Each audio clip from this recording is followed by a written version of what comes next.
નમસ્કાર મિત્રો, દેશ અને દુનિયાના સૌથી મોટા સમાચારમાં આપનું સ્વાગત છે।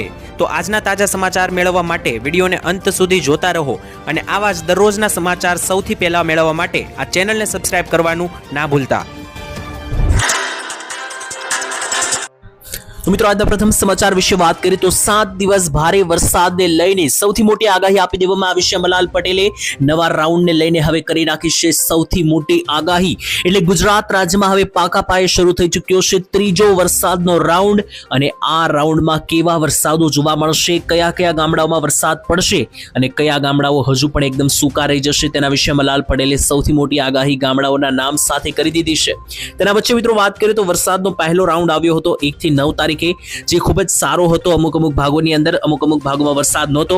બીજો રાઉન્ડ આવ્યો હતો મિત્રો 15 થી 20 તારીખ વચ્ચે, અને એ રાઉન્ડ જે રહ્યો મિત્રો 15 થી 20 તારીખનો એકદમ મધ્યમ લેવલનો અને એકદમ મિત્રો 1 થી 2 ઇંચ સુધીના વરસાદો જોવા મળ્યા। કોઈ મોટો રાઉન્ડ નહોતો, પરંતુ હવે અસલી સૌથી મોટો રાઉન્ડ એટલે કે મિત્રો ત્રીજો રાઉન્ડ 21 તારીખથી જે આવી રહ્યો છે। આગામી 7 થી 8 દિવસ ગુજરાત રાજ્યમાં ભૂક્કા બોલાવવાનો છે અને જાણીતા હવામાન નિષ્ણાંત અંબાલાલ પટેલે પણ આગાહી આપી દીધી છે। આગામી દિવસોને લઈને મહત્વની જાહેરાત અંબાલાલે કરી છે। તેમના જણાવ્યા અનુસાર 22 તારીખની સવારથી જ ગુજરાતમાં મજબૂત વરસાદી સિસ્ટમો સક્રિય થવાની છે, જેને કારણે આ સિસ્ટમ જે છે તે ઉત્તર ગુજરાત, મધ્ય ગુજરાત અને કચ્છના ભાગોમાં ભારે વરસાદની સંભાવના દેખાડી રહી છે। અંબાલાલ પટેલના જણાવ્યા અનુસાર મહેસાણા, સાબરકાંઠા અને અરવલ્લી જિલ્લાના તમામ ગામડાઓની અંદર 3 ઇંચથી વધારે વરસાદો પડી શકે। પંચમહાલ, દાહોદ અને છોટાઉદેપુર જિલ્લામાં પણ વધારે ભારે વરસાદ પડવાની આગાહી છે અને જો સિસ્ટમ વધારે મજબૂત બનશે તો અમુક સેન્ટરોમાં 6 ઇંચ 7 ઇંચ સુધીના પણ વરસાદો નોંધાઈ શકે। અને આટલું જ નહીં મિત્રો, આ સિસ્ટમ મધ્ય અને ઉત્તર ગુજરાત માટે વધારે ઘાતક રહેશે। સૌરાષ્ટ્ર અને દક્ષિણ ગુજરાતમાં મધ્યમ વરસાદો રહેશે।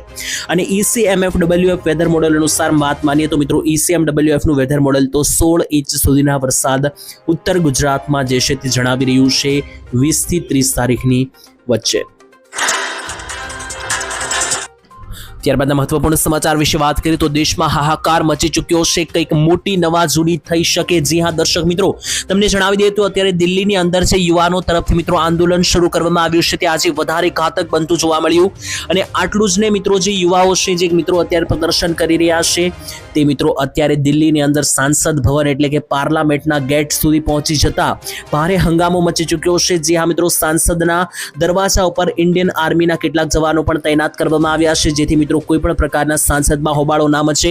અને આટલું જ ને મિત્રો, પોલીસ કર્મચારીઓ પણ હુમલા થઈ રહ્યા છે। અને આટલું જ ને મિત્રો, શા માટે થઈ રહ્યું છે આ આંદોલન તેના વિશે વાત કરીએ તો અત્યારે મિત્રો દેશમાં હાહાકાર મચી ચૂક્યો છે, જેની અસર દિલ્હીથી લઈને હવે ગુજરાતના સુરત, અમદાવાદ સુધી પણ પહોંચી ગઈ છે। આંદોલન મિત્રો શરૂ કોકરોચ જનતા પાર્ટી તરફથી કરવામાં આવ્યું હતું, જેની અંદર આજથી મિત્રો 2 મહિના પહેલા લેવાયેલી જે નીટની પરીક્ષા છે એમાં પેપર લીક થતા મિત્રો જે છે તે યુવાઓ કે જે પેપર આપ્યા તેમાંથી ઘણા બધા લોકોએ જીવન ટૂંકાવ્યું। તેને કારણે મિત્રો દેશમાં ખળભળાટ મચી ચૂક્યો અને સરકાર સામે મોટા પ્રશ્નો પૂછવામાં આવ્યા। અને આ મામલે મિત્રો તમને જણાવી દઈએ તો ખાસ કરીને સોમવારે 20 તારીખે રાત્રિ દરમિયાન, બપોરથી રાત્રિ દરમિયાન જે છે તે દિલ્હીની અંદર 50 થી 60 હજાર જેટલા યુવાનો ભેગા થઈને મિત્રો જે છે તે આંદોલન કર્યું, જેમાં કાબુ બહાર મિત્રો જે છે તે મિત્રો જતા પોલીસે ટીયર ગેસ મિત્રો છોડ્યો, વારંવાર લાઠીચાર્જો કર્યા। ધારણા છે કે 10 થી 20 લોકોના માથા પણ ફૂટી ચૂક્યા છે। અને આના સિવાય મિત્રો જણાવી દઈએ તો 10 થી 15 ગાડીઓ પણ ફોડી નાખ્યો હોવાનું સામે આવ્યું છે। અને આટલું જ નહીં, પાર્લામેન્ટ એટલે કે સંસદ ભવન સુધી આંદોલનકારીઓ પહોંચી જતા મિત્રો મોટો ખળભળાટ મચી ચૂક્યો છે। પોલીસની સાથે મિત્રો જે છે તે ખાસ કરીને બંદૂક અને ગનથી મિત્રો સુરક્ષા પ્રોવાઈડ કરવામાં આવી છે કે જેથી સાંસદમાં પ્રદર્શનકારીઓ ના ઘૂસે। અને હવે મિત્રો દેશના યુવાઓ જે છે તે આરપારની લડાઈમાં ઉતરી ચૂક્યા છે। આ મામલે મિત્રો તમારું શું કહેવું છે ખાસ એક વખત કોમેન્ટમાં લખીને જણાવી આપજો। ત્યાર પછી જોઈ લઈએ તો ઘર વિહોણા લોકોને ઘર બનાવવા માટે આપવામાં આવશે પૈસા। જ્યાં મિત્રો સૌથી મહત્વપૂર્ણ સમાચાર આવી રહ્યા છે સરકારની આ યોજના વિશે તમને ખ્યાલ હોવો જ જોઈએ। સરકારી પ્લોટની ફાળવણી અંગે સરકાર તરફથી મહત્વની જાહેરાત કરવામાં આવી છે। સરકારે મિત્રો ગામડાના વિસ્તારમાં રહેતા જેટલા પણ ઘર વિહોણા લોકો છે, પરિવારો છે, તેમને મફતમાં પ્લોટ યોજના હેઠળ વધુ સહાયની જાહેરાત કરી છે। મકાન માટે પ્લોટ વિકાસ ખર્ચમાં 5 ગણો વધારો કરવામાં આવ્યો છે। એટલે હવે મિત્રો પ્લોટ દીઠ વિકાસ ખર્ચે 1000 રૂપિયાથી વધારીને 5000 રૂપિયા કરવામાં આવ્યા છે। અને મિત્રો જણાવીએ તો ગામ તળાની ખાડા ટેકરાવાળી જમીન સમતળ કરવા માટે સહાય પ્રતિ હેક્ટર 50,000 રૂપિયાથી વધારીને 2 લાખ કરવામાં આવી છે. જી હા મિત્રો, જણાવીએ તો જે ગામ તળાના ખાડા ટેકરાવાળી જમીન છે ત્યાં જમીનને સમતળ કરવા માટે અને ત્યાં લોકો પ્લોટિંગ કરીને રહી શકે, ઘર વિહોણા લોકો હોય તેમને સહાય હવે 2 લાખ રૂપિયા સુધીની આપવામાં આવશે. અને આના સિવાય પણ સરકાર ઘણી બધી યોજનાઓ ચલાવે છે, જેમ કે પ્રધાનમંત્રી આવાસ યોજના અંતર્ગત પહેલા 1,20,000 રૂપિયા આપવામાં આવતા હતા, પરંતુ હવે તેમાં 50,000નો વધારો કરવામાં આવ્યો છે અને હવે પ્રધાનમંત્રી આવાસ યોજનાની અંદર પણ તમને 1,70,000 રૂપિયા તમારું સપનાનું મકાન બનાવવા માટે સરકાર આપી રહી છે. બજેટમાં જાહેરાત કરવામાં આવી હતી. તો એવા લોકો કે જે પોતાનું ઘર બનાવવાનું સપનું જોઈ રહ્યા છે અને બજેટ ટૂંકું છે, પૈસા નથી, તેવા લોકો આ બધી યોજનાઓમાં જાણીને અરજી કરાવી શકે. અને જો તમારી અરજી યોગ્ય હશે, તમારી અરજી પાસ થશે, તો તમે જે બેંક એકાઉન્ટ નંબર એટલે કે બેંક ખાતું નંબર આપ્યો હશે એ તમારા બેંક ખાતાની અંદર પૈસા જમા થઈ જશે. ત્યાર પછીના મહત્વના સમાચાર જોઈએ તો ગુજરાત ઉપર મોટું કાવતરું પકડવામાં આવ્યું છે અને લગાતાર આતંકીઓ ઝડપાઈ રહ્યા છે. ત્યારે છેલ્લા 3 દિવસથી આ સમાચાર તમે સાંભળતા હશો અને હવે આટલું જ નહીં, ગુજરાત રાજ્ય પર કંઈક મોટું કાવતરું જે છે તે ઘડવામાં આવી રહ્યું હતું આતંકીઓ તરફથી અને આતંકીઓને લગાતાર એન્ટી ટેરરિસ્ટ સ્ક્વોડ એટલે કે ATS ટીમ પકડી રહી છે. અને મિત્રો કોઈ 1, 2 કે 3 આતંકી નહીં, આની અંદર ઉપરા ઉપર જબરદસ્ત મિત્રો જે છે તે સફળતા મળી રહી છે. ગુજરાતમાં આતંકી પ્રવૃત્તિઓ સામે ચાલી રહેલી તપાસ વચ્ચે પાટણ જિલ્લાના સિદ્ધપુરમાં આજે સુરક્ષા એજન્સીઓની મહત્વપૂર્ણ કાર્યવાહી હાથ ધરવામાં આવી અને ATS દ્વારા અગાઉ મિત્રો ધરપકડ કરાયેલા જે શંકાસ્પદ આતંકીઓ હતા તેમના કડક પોલીસ બંદોબસ્ત વચ્ચે સિદ્ધપુર લાવવામાં આવ્યા. ત્યાં મિત્રો તેમના કથિત કૃત્યો સાથે જોડાયેલા વિવિધ સ્થળોએ રિકન્સ્ટ્રક્શન ઘટના બનાવવામાં આવી. સૂત્રોના જણાવ્યા અનુસાર ATS ટીમ હવે માત્ર ધરપકડ કરાયેલા આરોપીઓની પૂરતી તપાસ નથી રાખવા માંગતી, પરંતુ આની અંદર જો વધારે લોકો સંકળાયેલા છે તેવા સૂત્રો અનુસાર ઇનપુટ મળતા હવે જે બાકીના આતંકીઓ છે કે જે પાકિસ્તાની આતંકી સંગઠન સાથે જોડાઈને ગુજરાતમાં મિત્રો જે છે તે કંઈક મોટી ઘટનાને અંજામ આપવા જઈ રહ્યા હતા, આવા આતંકી ટીમનો પર્દાફાશ કરવામાં આવી રહ્યો છે ગુજરાતમાં ATS ટીમ તરફથી. પરંતુ તેમની સાથે જેટલા પણ સંકળાયેલા અન્ય લોકો છે, સંભવિત મદદગારો છે અને સમગ્ર જે આખું નેટવર્ક છે ત્યાં સુધી પહોંચવાનો પ્રયાસ અત્યારે ATS ટીમ કરી રહી છે.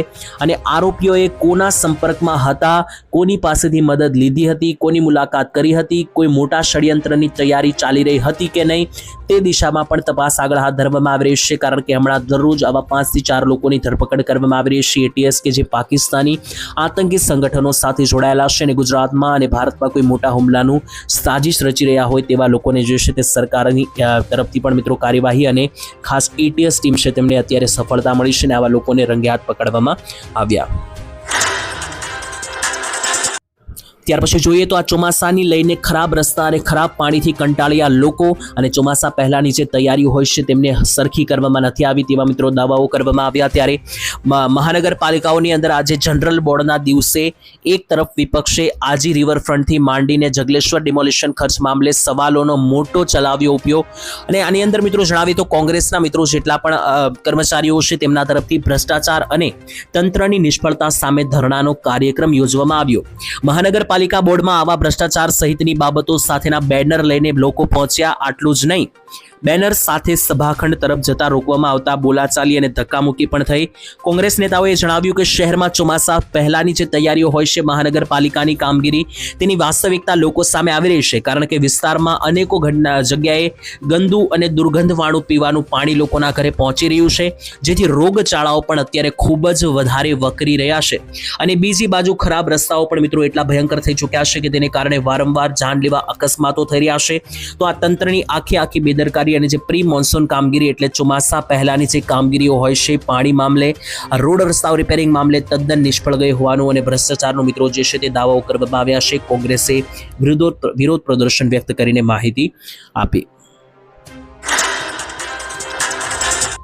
ત્યારબાદ જોઈએ તો છેલ્લા 24 કલાકમાં કઈ જગ્યાએ પડ્યો કેટલો વરસાદ તેના વિશે વાત કરીએ તો ગુજરાતમાં મેં તમને જણાવ્યું એ રીતે ગુજરાતમાં ત્રીજો રાઉન્ડ હવે શરૂ થઈ રહ્યો છે. ત્યારે છેલ્લા 24 કલાકમાં તેની ધીમી ધીમી શરૂઆત થઈ ચૂકી છે. ગુજરાતમાં છેલ્લી 24 કલાક એટલે એક દિવસની અંદર 111 તાલુકાઓમાં વરસાદ ખાબક્યા છે, જેમાં સૌથી વધારે વરસાદ દક્ષિણ ગુજરાતના નવસારીમાં 4 થી 6 ઇંચ સુધીના વરસાદ પડવાની ઘટના સામે આવી છે, જેમાં નવસારીની જ વાત કરીએ તો હવામાન વિભાગની આગાહી અનુસાર જલાલપોરમાં 5.5 ઇંચ વરસાદ, નવસારીમાં 4.5 ઇંચથી લઈને 5 ઇંચ વરસાદ, પારડીમાં 4 ઇંચ વરસાદ પડ્યો છે, પલસાણામાં 3 ઇંચ, આ ઉપરાંત ચીખલીમાં પણ 2.5 ઇંચ વરસાદ છે, મહવામાં 2.5 ઇંચ વરસાદ છે, કપરાડા, બારડોલી અને સુરત લાગુના વિસ્તારોમાં 1.5 થી લઈને 2 ઇંચના વરસાદો પડ્યા છે. અને આના સિવાય સૌરાષ્ટ્ર અને મધ્ય ગુજરાતમાં ઘણી જગ્યાએ 1 ઇંચ સુધીના છૂટા છવાયા ઝાપટાઓ પડ્યા છે. અને બાકી મિત્રો વાત કરીએ તો અત્યારે ગુજરાત રાજ્યની અંદર પરિસ્થિતિ કંઈક એવી છે કે ગુજરાતમાં વરસાદી ઝાપટા ચાલ્યા છે, પરંતુ હવે જે અસલી રાઉન્ડ છે કે જેમાં તમને સારા મોટા વરસાદો જોવા મળશે એ હવે આવતીકાલથી શરૂ થઈ રહ્યો છે. એટલે ગુજરાત રાજ્યમાં તમે તૈયારીમાં રહેજો. 21-22 તારીખથી શરૂ થયેલો રાઉન્ડ હવે 30 તારીખ સુધી ગુજરાતમાં નોનસ્ટોપ ચાલશે, અગાઉ મેં તમને જણાવ્યું એ રીતે. અને ગુજરાતમાં હવે 20 તારીખથી જ મિત્રો બપોરથી શરૂઆત થઈ ચૂકી છે પુષ્પ નક્ષત્રની. અને આજે પુષ્ય નક્ષત્ર છે તેની અંદર ઉંદર વાહન છે, અને આ નક્ષત્રની અંદર ખૂબ ભયંકર વરસાદોની આગાહી છે. અને આ જે વરસાદ છે તેના પાણી, પુષ્ય નક્ષત્રના પાણી આગામી 10 દિવસ માટે ખૂબ સારા માનવામાં આવે છે, ખેતી પાકો માટે ઘણ ખૂબ ઉપયોગી માનવામાં આવે છે. ત્યાર પછીના મહત્વપૂર્ણ સમાચાર વિશે વાત કરીએ તો દિલ્હીની અંદર યુવાઓએ વિરોધ કર્યો અને હવે ખેડૂતો પણ કરશે દિલ્હીમાં મોટું આંદોલન. સૂત્રો અનુસાર માહિતી મળી રહી છે 21 તારીખે દિલ્હીના કિસાન ઘાટ ખાતે યોજાનારી મહારેલીને લઈને કેન્દ્ર સરકાર માટે વધુ એક મોટો પડકાર ઊભો થયો છે, કારણ કે દિલ્હીની અંદર પહેલેથી જ યુવાઓ પેપર લીકને લઈને અને અન્ય મિત્રો વિરોધ પ્રદર્શન કરતા કરતા છેક સાંસદ ભવન સુધી પહોંચી ગયા. અને બીજી બાજુ હવે ખેડૂતો પણ દિલ્હીમાં આંદોલન કરવા માટે તૈયારીઓ દર્શાવી રહ્યા છે. મહારેલીનું આયોજન કરવામાં આવ્યું છે. ભારત અને અમેરિકાને લઈને મિત્રો જે વ્યાપાર કરારો કરવામાં આવ્યા છે આનાથી ખેડૂતોને ઘણું નુકસાન જઈ રહ્યું છે તેવો મામલો છે, તેવા દાવાઓ કરવામાં આવ્યા છે. ભારત અને અમેરિકા વચ્ચે પ્રસ્તાવિત જે વેપાર કરાર થયા તેમાં દેશના કૃષિ અને ડેરી ઉદ્યોગને લઈને મિત્રો નુકસાનકારક સાબિત થઈ શકે આ કરારો. તેઓ સરકાર પાસે આ વેપાર કરાર સંબંધિત તમામ દસ્તાવેજો જાહેર કરવાની માંગ કરી રહ્યા છે ખેડૂતો. ખેડૂત નેતાઓનું કહેવું છે કે આવા મહત્વપૂર્ણ નિર્ણય પહેલા ખેડૂતો, ડેરી ઉત્પાદકો, મજૂરો અને અન્ય હિતધારકો સાથે વ્યાપક ચર્ચા થવી જોઈએ. સરકારે ખેડૂતો કે પશુપાલકો સાથે વાત કર્યા વગર જ સીધી મિત્રો વ્યાપાર કરાર ડીલ કરી લીધી છે અમેરિકા સાથે, જેનાથી ખેડૂતોને મોટી નુકસાન જવાની ભીતિ છે. અને આ મામલે ખેડૂતો 21 જુલાઈએ દિલ્હીના કિસાન ઘાટ ખાતે યોજાનારી મહારેલીને લઈને કેન્દ્ર સરકાર માટે એક નવો વધુ પડકાર ઊભો થયો. ત્યાર પછીના મહત્વપૂર્ણ સમાચાર વિશે વાત કરીએ તો ડોનાલ્ડ ટ્રમ્પ કંઈક મોટો પ્લાન કરી રહ્યા છે. તેની વચ્ચે યુદ્ધમાં અત્યારે હાલ મોટી નવાજોની જોવા મળી રહી છે, કારણ કે ગુજરાત રાજ્યની અંદર સૌથી મોટા સમાચાર અત્યારે હાલ આવી રહ્યા છે. અમેરિકા અને ઈરાન યુદ્ધને લઈને મિત્રો હવે સૌથી મોટા સમાચાર કે અમેરિકાએ હવે કંઈક મોટી પ્લાનિંગ કરી લીધી છે ઈરાન ઉપર હુમલાઓ કરવાની. અને આ યુદ્ધની અસર વિશ્વના તમામ દેશો સહિત ભારતની અંદર થશે, ગુજરાતની અંદર થશે, અને તમારા ખિસ્સા અને રસોડા સુધી પણ આ યુદ્ધની અસર પહોંચી શકે. ઈરાની હુમલાઓને લઈને અમેરિકાના જે મિત્રો રાષ્ટ્રપતિ ડોનાલ્ડ ટ્રમ્પ છે તેમણે કતારથી જેટલા પણ વિમાનો છે બધા ઇઝરાયલ શિફ્ટ કર્યા છે, જેની અંદર C-135 રેસ્ટ્રોટેકર વિમાનો ઇઝરાયલ મોકલવામાં આવ્યા છે. અને આ વિમાનોનો ઉપયોગ ફાઇટર અને બોમ્બર વિમાનોના રૂપે કરવામાં આવે છે. તો હવે મિત્રો અહીંયા અમેરિકા જે છે તે હુમલો પ્લાનિંગ કરી રહ્યું હોય ઈરાન તરફ, મોટો હુમલો તેવું લાગી રહ્યું છે. અમેરિકાએ ઈરાનમાંથી તેમના વિમાનો પાછા ખેંચવાનું શરૂ કર્યું છે, જ્યારે એવું લાગી રહ્યું છે કે અમેરિકા પીછેહટ કરી રહ્યું હોય. અને જો આ પીછેહટ કરી રહ્યું હોય તો ખૂબ રાહતની વાત છે, અને યુદ્ધ વિરામ અહીંયા થઈ જાય તો ખૂબ રાહતની વાત છે. અને જો આવું ના થાય અને યુદ્ધ આગળ હવે મોટો પાયે મોટું થઈ જાય છે તો પછી એક મોટી ચિંતા બનશે ભવિષ્યમાં પણ મિત્રો, કારણ કે પેટ્રોલ, ડીઝલ અને ગેસના ભાવને લઈને પણ સૌથી મોટું સંકટ છે. અને બીજી બાજુ યુદ્ધને કારણે વ્યાપાર ઉદ્યોગોને પણ મોટી હાનિ અત્યારે હાલ પહોંચી રહી છે. ત્યાર પછી જોઈએ તો ગુજરાત રાજ્યમાં સાવધાન થઈ જજો, વાયરસનો કહેર જોવા મળી રહ્યો છે. અને વાયરસના કેસો વધતા હવે તંત્ર જે છે તે એલર્ટ મોડ ઉપર આવી ચૂક્યું છે. અને માત્ર એલર્ટ મોડ જ નહીં, મોટી મોટી બેઠક પણ બોલાવવામાં આવી રહી છે, કારણ કે છેલ્લા 24 કલાકમાં વધુ એક મૃત્યુ થયું છે ચાંદીપુરા વાયરસને કારણે. ભાવનગરમાં એક નાના બાળકનું મૃત્યુ થયું છે. સાવધાન ગુજરાત, કારણ કે આ ચાંદીપુરા વાયરસ નાના બાળકોને ખૂબ જ હેરાન કરી રહ્યો છે. અને આ લગાતાર કેસો વધી રહ્યા છે, કારણ કે ગુજરાતમાં 63 શંકાસ્પદ કેસો નોંધાયા રહ્યા છે ચાંદીપુરા વાયરસના, જેથી સરકાર હવે પ્લાન બનાવવા માટે બેઠકો બોલાવી રહી છે. માતા પિતાઓને પણ સાવચેતી રાખવા માટે કહેવામાં આવ્યું છે. ચોમાસાની ઋતુ અત્યારે ચાલી રહી છે, તેને કારણે મચ્છરજન્ય રોગ તો થઈ જ રહ્યા છે, પરંતુ બીજી બાજુ અત્યારે ચાંદીપુરા વાયરસે કહેર મચાવ્યો છે. ઘણા બધા લોકોના મૃત્યુ ગુજરાતમાં થઈ ચૂક્યા છે. અને માત્ર ચાંદીપુરા વાયરસ જ નહીં, અત્યારે મિત્રો રોગચાળો પણ વધારે ફેલાયો છે, જેમાં મચ્છરજન્ય રોગને કારણે અને અન્ય પણ મિત્રો તાવ, શરદી, ઉધરસ જેવા કેસો ઋતુ પરિવર્તન થવાને કારણે વધી રહ્યા છે. તો ખાસ લોકોએ પણ કાળજી રાખવી, બાકી આનાથી કોઈ વધારે ડરવાની જરૂર નથી તેવું આરોગ્ય વિભાગે જણાવ્યું. માત્ર તકેદારી રાખવાની જરૂર. ત્યાર પછીના મહત્વના સમાચાર, 2000 રૂપિયાના હપ્તાને લઈને આવી રહી છે સૌથી મોટી ખબર. તેના ઉપર આવીએ, વિસ્તારથી સમજીએ. તો મિત્રો 2000 રૂપિયાનો હપ્તો જે ખેડૂતોને આપવામાં આવે છે, તેના વિશે લાંબા સમયથી એક માંગ ચાલી રહી છે ગુજરાત રાજ્યના ખેડૂતોની અને અન્ય ખેડૂતોની કે 2000ની જગ્યાએ હપ્તા વધારો કરવામાં આવે. કારણ કે મિત્રો જણાવી દઈએ તો આજથી થોડા વર્ષ પહેલા જે ખેડૂતોને ખર્ચ કરવો પડતો હતો, એનાથી આજે ખર્ચો વધી ગયા છે. જેમ કે દાખલા તરીકે બિયારણ, ખાતર, જંતુનાશક દવાઓના ભાવ જોઈ લો. આજથી થોડા વર્ષો પહેલા મિત્રો જે ભાવ હતા, આજે ભાવ લગભગ ડબલ થવા આવ્યા છે. અને આનાથી હવે ખેતી કરવી મુશ્કેલ થઈ રહી છે, જેનાથી ઘણા બધા ખેડૂતો લાંબા સમયથી માંગ ઉઠાવી રહ્યા છે કે ખેડૂતોને મળનારા જે 2000ના હપ્તા છે તેનો વધારો થઈને 2000ની જગ્યાએ 4000, 6000 કે 10000ના થવા જોઈએ. અને આ મામલે મિત્રો જગદીપ ધનખડ કે જે પૂર્વ ઉપરાષ્ટ્રપતિ રહી ચૂક્યા છે ભારતના, તેમણે પણ માગણી કરી હતી કે ખેડૂતોને આપવામાં આવતા જે 2000 રૂપિયાના હપ્તા છે તે કંઈ પણ ઉપયોગમાં આવતા નથી.